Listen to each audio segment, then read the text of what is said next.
తాకట్టులో ఉన్న బంగారాన్ని విడిపించి ఆ రోజున్న మార్కెట్ ధర కట్టి మిగిలిన డబ్బును మీకు అందిస్తుంది కొమ్మూరి గోల్డ్. నమస్తే, నేను ముఖేష్. ఈరోజు మనతో పాటు ఉన్నారు పంచముఖ హనుమత్ ఉపాసకులు మాడుగుల శివప్రసాద్ గురూజీ గారు. నమస్కారం గురువు గారు. ఆశీర్వచనం నాయన. గురువు గారు, ముఖ్యంగా పచ్చకర్పూరానికి చాలా విశిష్టత ఉంది. సో అది గనక మన ఇంట్లో బీరువాలో కానీ ప్రత్యేకంగా వ్యాపార స్థావరాల్లో కానీ పెట్టుకుంటే గనక ఖచ్చితంగా ధనాభివృద్ధి చెందుతుంది, ధనాకర్షణ జరుగుతుంది అంటారు. నిజంగానే పచ్చకర్పూరానికి అంత శక్తి ఉందా? పచ్చకర్పూరాన్ని ఎలా పెట్టాలంటారు? వ్యాపార స్థలంలో కానీ మనం ఇంట్లో లక్ష్మీదేవిని డబ్బులు పెట్టే స్థలంలో ఎలా పెట్టాలంటారు? శ్రీ మహాగణాధిపతయ నమః. ఐం మహాసరస్వత్యే నమః. శ్రీ లలితాంబికాదేవియే నమః. పచ్చకర్పూరం అనేటువంటిది ఎక్కడెక్కడ వాడతామనేది ముందు తెలుసుకోవాలి. ఎందుకు వాడుతున్నాము అనేటువంటిది. ఈ పచ్చకర్పూరము పరమ పవిత్రమైనటువంటి స్థానాల్లో వాడటం జరుగుతున్నది. అంటే ఏమిటి? శ్రీ వెంకటేశ్వర స్వామి వారి యొక్క తిరుమల లడ్డూకు ఉన్న ప్రాముఖ్యత అంతా ఇంత కాదు. ఓకే. ఆ లడ్డూలో పచ్చకర్పూరం ఉంది. ఓకే. రాముల వారి యొక్క కస్తూరి తిలకములో పచ్చకర్పూరం కలుపుకొని కస్తూరి తిలకము దిద్దుకునేటువంటి ఆనవాయితీ. ఎందుకు? రాముడి యొక్క ముగ్ధ మనోహరమైనటువంటి రూపాన్ని చూడంగానే అందరూ అట్రాక్ట్ కావడం. చందనము మామూలుగా అభిషేకము సహజంగా విగ్రహాలకు అభిషేకం చేయడం సర్వసాధారణం, మూల విరాట్ దేవతలకు. అటువంటి దేవతలకు చేస్తూ ఉన్నప్పుడు నీళ్లల్లో, పసుపు నీళ్లల్లో చందనముతో కలిసినటువంటి దాంట్లో పచ్చకర్పూరం కలపటం అనేటువంటిది ఒక విధానం.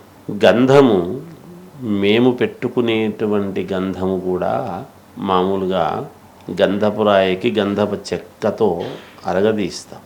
ఆ అరగదీసేటప్పుడు గంధం తీసేటువంటి విధానంలో పచ్చకర్పూరం కూడా వేసి తీస్తే ఏమవుతుంది అంటే, ముఖానికి పెట్టుకుంటే నరదృష్టి అనేటువంటిది కలగకపోగా మనుషులను అట్రాక్ట్ చేసేటువంటి విధానం, ఆకర్షింపబడేటువంటి విధానంలో ఇది. ఇవాళ దేవతారాధన చేసేటువంటి ప్రతి గుళ్ళల్లోనూ పచ్చకర్పూరము అనేటువంటిది నీళ్లతో అభిషేకం చేస్తారు. కాబట్టి దేవాలయాలకు అంతగా మనం పరుగులెడుతూ దేవుడి యొక్క అనుగ్రహాన్ని ప్రతి వాళ్లకు ఉండేట్టుగా పొందే విధముగా ఆ దేవాలయ ప్రాంగణం అంతా కూడా పరమ పవిత్రమైనటువంటిదిగా భావించి అక్కడ ఎటువంటి వేరే అపచారాలు జరగకుండా చూస్తూ జాగ్రత్త పడడానికి గల కారణం అందులో పచ్చకర్పూరం అనేటువంటిది ఒకటి. అంటే వేదమంత్రాలు, అనుష్ఠానము ఇవన్నీ ఉంటాయి. వాటితో పాటు ఇది కూడా అతి ముఖ్యమైనటువంటిది అనేది మనం భావించాలి. సహజముగా ఇళ్లల్లో కూడా పచ్చకర్పూరము వాడతాం మనం, వాడుతూ ఉంటారు ప్రతిదానికి.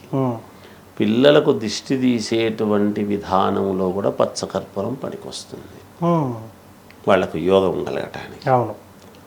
అంతేకాకుండా పూర్వము ఇంట్లో తల్లులు వేడి అనేటువంటిది అయినప్పుడు, ఇవాళ మనము కూలర్లు లేకపోతే ఏసీలు వేసుకొని ఇంట్లో వేడయిందని కూర్చుంటున్నాం. ఇవాళ రోజున ఎవరు కూడా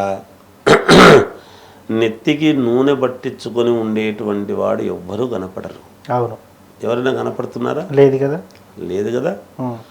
ఆ రోజులలో ఆముదము తీసుకొని ఆముదములో పచ్చకర్పూరము కలుపుకొని కాస్త నెత్తిన పెట్టుకుని వారానికి ఒక్కరోజు 1 గంట పాటు నాని తర్వాత శిరస్నానం అది చేసేటువంటి విధానం ఉండింది. ఓకే. దానివల్ల ఏమవుతుంది అంటే, మెదడులో ఉండేటువంటి నరాలు అన్నీ కూడా చాలా చలువకు లోనై మంచి ఆలోచనలు, కళ్ళకు ఎప్పుడు పూర్వీకులు చూడండి ఎక్కువ వెంటనే కళ్ళద్దాలు చాలా తక్కువ వాడేటువంటి వాళ్ళు. అవును. ఎవరికో కానీ వచ్చేటివి కాదు. అవును. ఆ పచ్చకర్పూరం అనేది తల మీద పెట్టుకున్నప్పుడు కళ్ళల్లో ఒక రకమైనటువంటి సంతోషం లోపలికి వాటంతట అదే చల్లగా అనిపిస్తుంది ఇప్పటికి కూడా, అది ప్రయత్నం చేస్తే ఎవరైనా. కానీ ఆ రోజులు పోయాయి. ఉమ్, అందుకని పచ్చకర్పూరము వలన ఎందుకు పచ్చకర్పూరం వలన ధనము కానీ జనము కానీ ఆకర్షింపబడతారు ఉమ్, అంటే పచ్చకర్పూరం యొక్క ప్రాధాన్యత అది. ఓకే. చాలా గొప్పది పచ్చకర్పూరం అనేటువంటిది. ఉమ్, అందుకని ఈ పచ్చకర్పూరాన్ని మనము వ్యాపారస్తులు కావచ్చు, ఇంట్లో ధనము కావాలి అని కోరికతో అనుకునేటువంటి వాళ్ళు కావచ్చు, వీళ్ళందరూ చేయవలసింది ఏమిటి? పచ్చకర్పూరము విడిగా ఉంటే ఏమవుతుంది అంటే తగ్గిపోతుంది, ఓకే. కొంచెం తగ్గిపోతూ వస్తుంది. పచ్చకర్పూరం లాగానే అలాగే ఉండాలి అని అనుకునేటువంటి వాళ్ళు కాసిన్ని బియ్యంలో గనక కలిపి ఉమ్, పచ్చకర్పూరము బిళ్ళలు ఉమ్, తీసుకొని ఉమ్, మనకు ఏమిటి మనకు ఉండేటువంటి చిక్కుముళ్ళు ఎక్కువ ఉంటాయి. అవును, ప్రతి వాళ్ళ జీవితంలోనూ ముళ్ళు ఎక్కువ. అవునవును. మనకు ఉండేటువంటి చిక్కుముళ్ళన్నీ ఒక్కొక్కటి విడిపోవాలి అని కోరుకునేటువంటి వాళ్ళు ఉమ్, కాస్త ఒక పిరికెడు పచ్చకర్పూరం, ఓకే.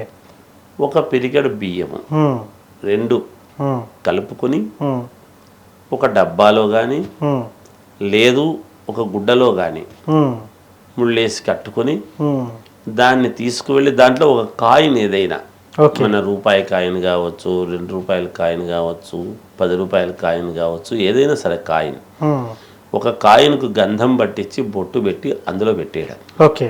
ఎందుకు అంటే మనం లక్ష్మీదేవి కదా కాయిన్, ఎస్, అవును.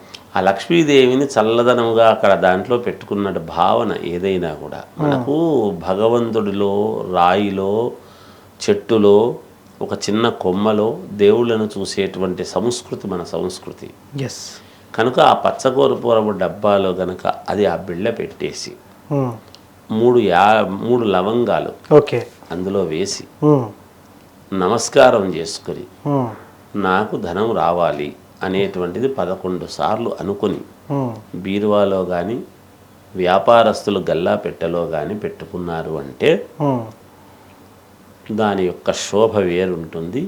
అది చేసి చూస్తే తెలుస్తుంది ఎవరికైనా. చేయకుండా మనం ప్రతిదాన్ని ఏం చేస్తామంటే ఏదో చెప్తుంటారులే ఏముంది లేనుకుంటారు. కాదు, భక్తి శ్రద్ధలతో ఎప్పుడైతే చేసుకుంటామో ఉమ్, అతి కష్టముగా ఉండేటువంటి పేదవాడికి కూడా ఏదో ఒక రకంగా పని దొరుకుతుంది, తద్వారా డబ్బులు వస్తాయి. ఎస్, దొంగతనం చేసి ఇంకోటి చేస్తేనో డబ్బులు వచ్చే అది కాదు ఇక్కడ కావాల్సింది. అవునవును. మనకు నిలబడగలిగేటువంటి డబ్బు రావాలి. ఎస్, అవును, వచ్చిపోయే డబ్బు మనకొద్దు. అవును. శాశ్వతంగా మనకు నిలబడేటువంటి డబ్బు రావాలి అంటే ఈ ప్రయత్నం చెయ్యండి. ఎస్, తప్పకుండా మీకు నిలబడేటువంటి డబ్బు వస్తుంది, డబ్బు నిలువ ఉంటుంది కూడాను. ఎస్. దాని యొక్క సారాంశం. సో పచ్చకర్పూరం యొక్క రహస్యం అంతా ఇంత కాదు, నిజంగానే పచ్చకర్పూరంతో ధనాకర్షణ ఎలా పొందవచ్చని మీ మాటల్లో తెలియజేశారు సార్. ధన్యవాదాలు. జయోస్తు.